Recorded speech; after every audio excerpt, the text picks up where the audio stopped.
Thank you for joining me, fellow Guardians. This is Sam from Multiverse Mission Control, and today's quest is Learning Video Games, Teaching the Rookies. Okay. To be clear, this is focusing on the more action-packed games that require quick reflexes and weird situation appraisal. Because while puzzle games and strategy games are important, they kind of require different parts of your brain. It's an entirely different animal altogether. Unfortunately, this is the pilot episode, so we're not really going into practical stuff right now. Right now, I'm just explaining the reason for the series. Now, more hardcore players might be wondering why this show even exists. I mean, any good game should be teaching you how to play as you go, right? So this should be kind of redundant, you'd think. And it's true. That's not really a problem for those of us who have been in the game since the turn of the millennium, but I mean, how are any newbies supposed to get into the fun? That's who this show is really for.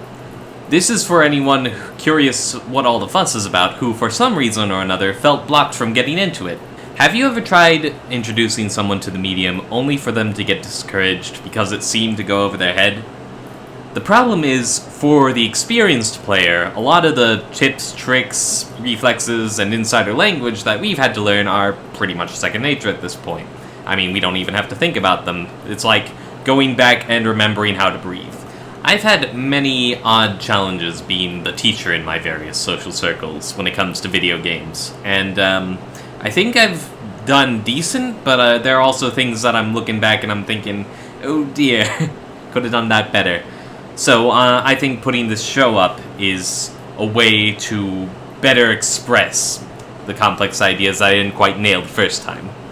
When I really take time to think about how to explain each problem into words, it really gives me a better appreciation for how hard it can be to even get into gaming. It's like going back to the beginning and trying to remember all those little blocks and frustrations you had. It's difficult. And at some level, games are just plain scary. I mean, they're meant to be. They're meant to push your limits to make the victory feel all the sweeter. But because of that, new players can feel overwhelmed. And the sad truth is that not everyone has the time to put in to really develop their skills and instincts. And sometimes they don't really get a good starter game to better explain the absolute basics, you know? Not only that, there are multiple barriers to curious would-be players.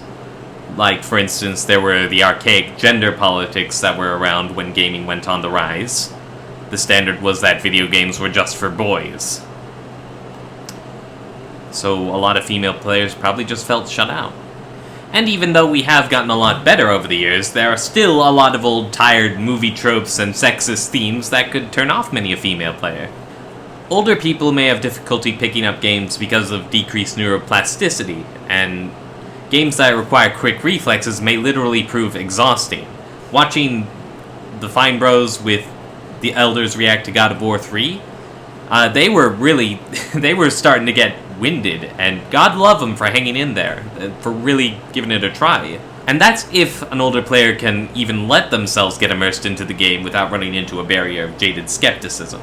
On the opposite side of the spectrum, kids may have trouble finding good games to start on because the average age of your typical gamer is rising and industry standard is shifting accordingly. I mean, you do have things like Skylanders and the like, but then you have a lot of kids playing COD and learning all sorts of colorful language besides, which I just don't think is ideal. Another worry I have is that the negative image that gamers have in media usually could just predispose people to give up entirely. You get stories of your negligent parents, it's the go-to scapegoat for school shootings, and then there are instances of just the most asinine, toxic behavior because some people just can't distinguish the difference between having fun and taking fun from everyone else. Oh, we're an inclusive community of gamers, but we're gonna send death threats to people who tell us we're wrong. Guys, seriously? And then at the end of the day, while a lot of learning games is self-determined, even the most experienced had to rely on someone else at some point. There was that pit you couldn't jump, that boss you couldn't beat, that puzzle you couldn't solve, and you turned to someone else.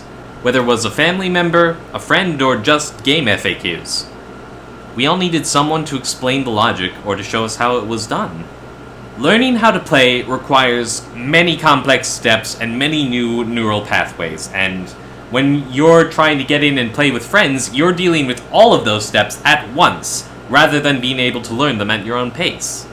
I fear that many players may have struggled with the basics, and then their would-be mentor just kind of gave up on them. Without gentle guidance, a player may just conclude that they suck at games and leave it at that.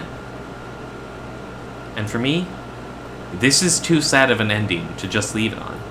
Isn't part of the point of an exquisite quest that you conquer the impossible?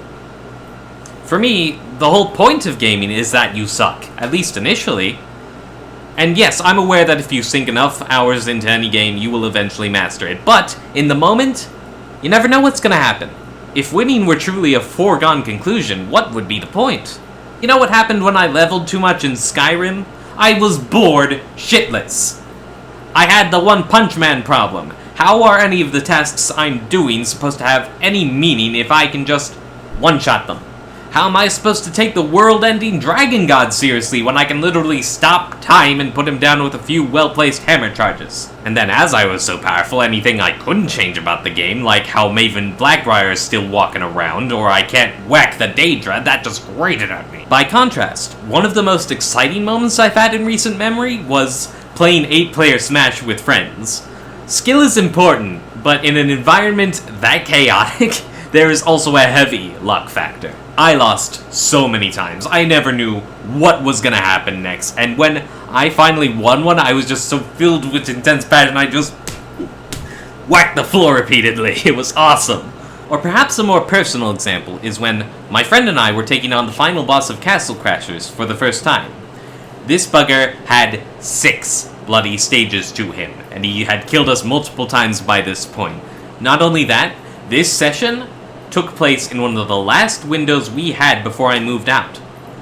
And our computer's batteries were dying, so I had no idea if we were even going to finish on time. When we finally won, the feeling was sublime. It was like we had just snatched victory from the jaws of defeat. Like we had stared Cthulhu in the face and made him shy away with our collective death glare. It was fantastic.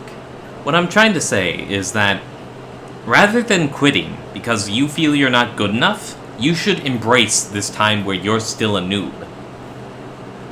For you, this is still a new experience. This is still a challenge yet to be conquered, a whole new world to explore. Forget how other people play the game. Just make it about your personal victories. Just blazing through a game will leave you feeling empty. But if something defeats you time and time again, and then all of a sudden you hit the right rhythm, you follow a new theory, and you surprise yourself by finally overcoming it, you will walk away feeling like you can achieve the impossible.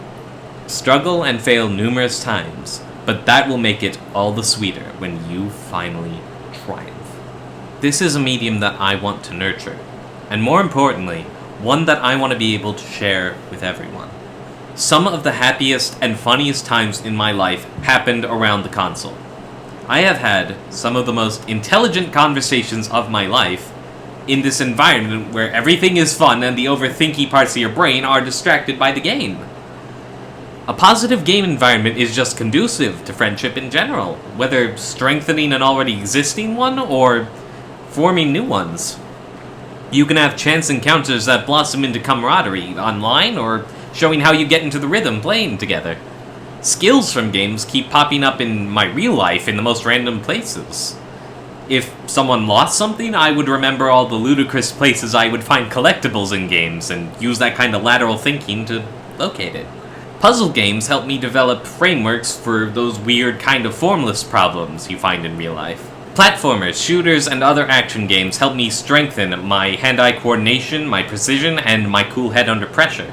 Games with role-playing elements help me learn how to manage my resources and prioritize what's really important. More narratively based games help me feel more confident making decisions in whatever ambiguous situation life will throw at you.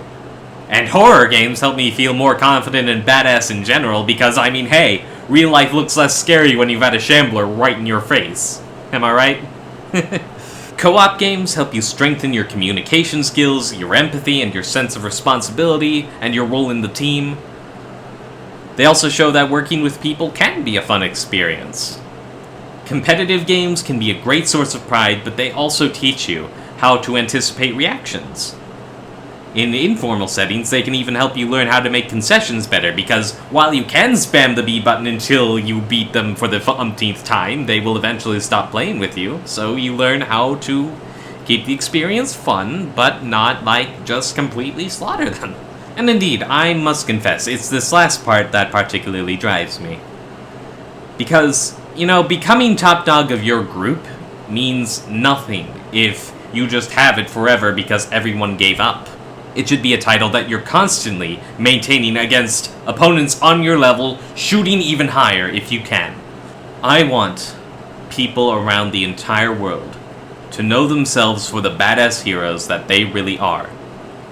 I want us all to laugh and battle and team up with each other.